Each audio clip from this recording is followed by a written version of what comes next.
Arkham का दिल आज भी उम्मीद से भरा था, मगर जवाब अभी तक नहीं आया था। रोज वो दुआ करता, रोज वही अल्फाज, और रोज वही खामोशी।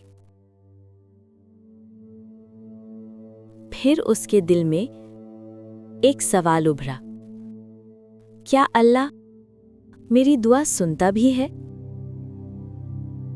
उसी लम्हे लालटेन की रोशनी धीमी सी चमकी, जैसे कह रही हो सब्र। एक नरमी भरी आवाज ने कहा,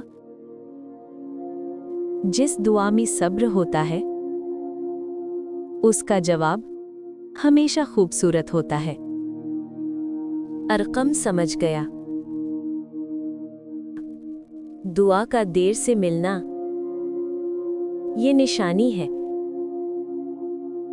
कि अल्लाह बेहतर तैयारी कर रहा होता है। उसने हल्की मुस्कुराहट के साथ कहा,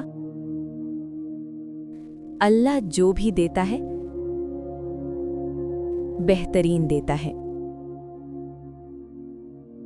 अगर कभी तुम्हारी दुआ खामोश लगे तो समझ लेना, अल्लाह तुम्हें सब्र सिखा रहा है।